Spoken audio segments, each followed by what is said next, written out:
Chers habitants et usagers du territoire d'Arc-Sud-Bretagne, je crois que c'est l'une des premières fois où je suis aussi heureux qu'une année se termine. 2020 aura été une année particulièrement éprouvante avec cette crise sanitaire qui nous a tous impactés et nous a obligés à revoir nos modes de fonctionnement. Cette séquence vidéo en est la preuve. Habituellement, nous organisions une cérémonie avec nos partenaires institutionnels, quelques entreprises et associations du territoire, au cours de laquelle nous relations les réalisations de l'année écoulée et évoquions les projets à venir.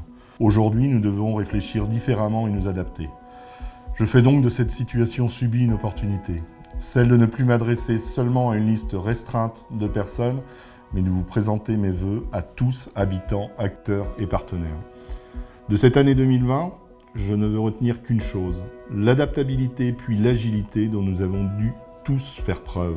Adaptabilité tout d'abord, celle à laquelle les services communautaires, mais également les services communaux, ont eu à recourir pour maintenir les services ouverts et continuer d'assurer nos missions de service public.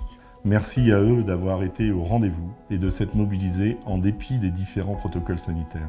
L'agilité ensuite, dont les élus ont dû faire preuve en prenant différentes mesures pour soutenir l'activité économique. Ce fut le cas avec notre adhésion au Fonds Covid Résistance mise en place avec le concours de la région Bretagne, avec la décision d'exonération partielle de cotisation foncière des entreprises, la CFE, pour toutes les entreprises du secteur touristique, ou bien encore avec la remise de loyers pour nos associations occupantes de bâtiments communautaires. Notre économie a beaucoup souffert et je fais le vœu que l'année 2021 permette à nos entreprises de redémarrer et de retrouver une bonne santé financière, notamment pour nos commerçants. Cette année 2020 a été également marquée par le renouvellement du conseil communautaire qui a finalement pu être installé courant juin. À cette occasion, je remercie personnellement les conseillers communautaires qui m'ont renouvelé leur confiance. Les commissions sont depuis septembre en ordre de marche et ainsi toutes les instances sont au travail. J'ai souhaité débuter ce nouveau mandat en identifiant un socle de valeurs fortes qui guideront nos actions dans nos choix et nos décisions, et que celui-ci soit partagé par l'ensemble des membres du conseil communautaire. Les valeurs qui se sont imposées sont celles de la solidarité, de la cohésion et de l'équité, avec en fil rouge la défense de l'intérêt général.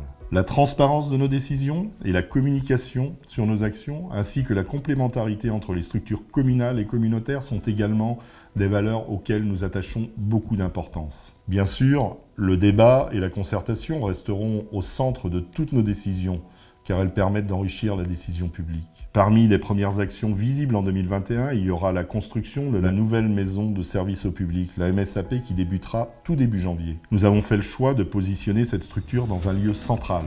C'est pourquoi nous avons retenu l'option d'agrandir le siège administratif de notre communauté. Les travaux devraient durer jusqu'à l'été 2022 et à terme, le nouveau bâtiment permettra d'accueillir de nouveaux partenaires et ainsi renforcer notre offre de services de proximité aux usagers du territoire.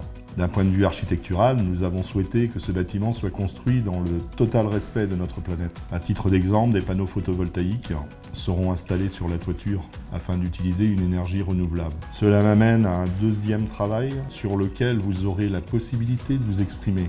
Depuis 2019, nous avons entamé la rédaction d'un plan climat-énergie territorial, appelé le PCAET.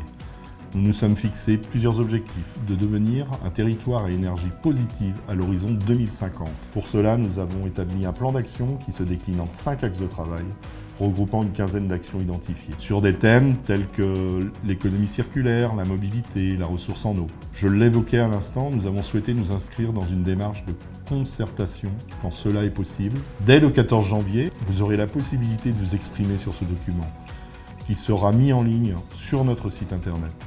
Échanger avec vous tous, communiquer sur nos décisions, améliorer la qualité des services, voilà plusieurs des résolutions importantes sur lesquelles nous nous engagerons pour ce mandat. C'est avec cette volonté que je vous souhaite à chacune et chacun d'entre vous de profiter des moments précieux de partage avec ceux qui vous sont chers, vos familles, vos proches. Recevez au nom de l'ensemble des membres du conseil communautaire, en mon nom personnel, nos vœux les plus chaleureux de bonnes et heureuses années 2021.